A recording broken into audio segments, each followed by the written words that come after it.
About I got to know about this mare that you're riding because in my background coming, out of the cow horse, the cutting, you are riding a metallic cat. Yeah. I mean, who would have thunk a metallic cat running barrels? No, I mean, sir. It's just crazy. Tell us a little bit about this mare that you got. So she's owned by Fallon Taylor. Okay. Yeah.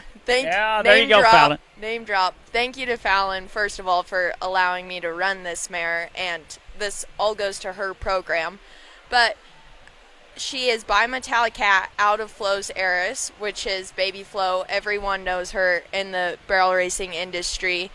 And she's a 6-year-old mare. She's plain sorrel, but she's actually pretty big for a cat horse out of Baby Flo. Baby Flo's tiny, but she's a really big mare. She kind of has a big head, but I think this was our 8th run together. That's matching really good. I mean, you just picked this mare up.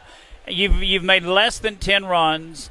And, I mean, hey, you were, 15-9 or something like that yesterday, 15-8 or 9? 15-9-1-3. 15-9-1-3. And the name, I love the name. What's the name that this mare goes by? The registered name of this horse is Florari, like a Ferrari, but I think much cooler. Yeah, it's much cooler than Ferrari. It's got to be Florari.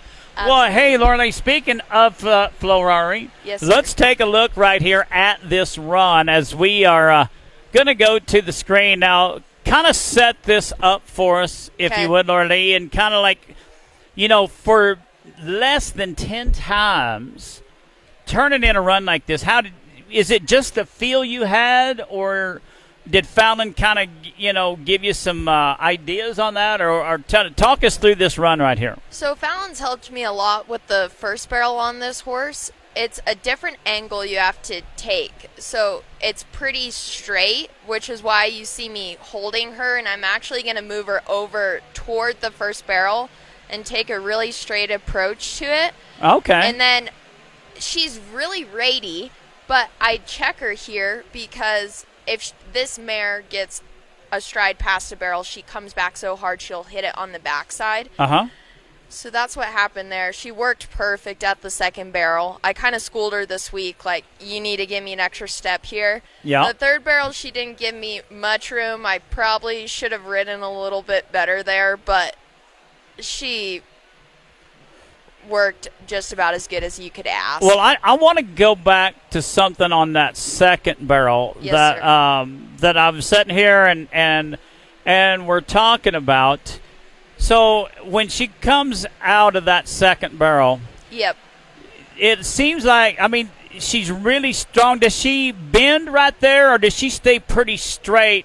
Like as she comes out of that first turn right here, and we're going to go in and coming out of that second.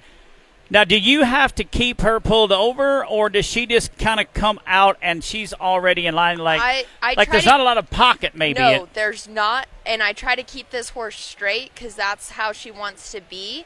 See, like right there, it's like she kind of just straightens up, but she was already some way you can get her to turn on that back side to get her lined up for the third barrel. So the best way I can describe, this horse wants to turn so bad. So I try to give her a really narrow approach, and I just make sure her hip is closer to the barrel than her shoulder. And I trust this horse to come back on the backside. So I try not to breathe, and I just get as small as I can and let her work. Yeah, and you said something right there that I think is very interesting. About on that particular mare, you want to get the hip to the barrel and not a shoulder or a rib. Yep. Because I feel like a lot of barrel horses and barrel riders. Well, they haven't rode a barrel yet, but they might. But barrel racers, there's always a pocket or something. Yeah. But you want that because she turns such a sharp turn. You want to. And she's so ratey that you want to ride her hip to that barrel so she gets around it smoother and not hits it. Yes, sir. Yeah. And she's different than other barrel horses, I would say. So I wouldn't maybe recommend that for a younger horse. Right. And that's maybe not how I would go about training. But I know this horse, she wants to turn. So me trying to make her more round is going to make her want to turn harder. So I try to work with her the best I can. Like, hey, all I need you to do is just get your hip to the barrel, or keep it closer to the barrel than your shoulder. And if you can give me some room in your rib cage, that's ideal. Yeah.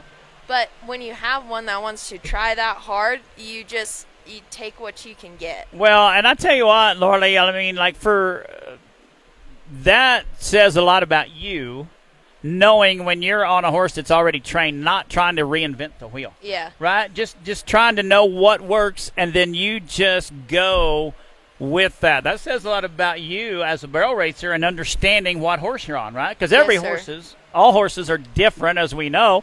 Yep. Some have, different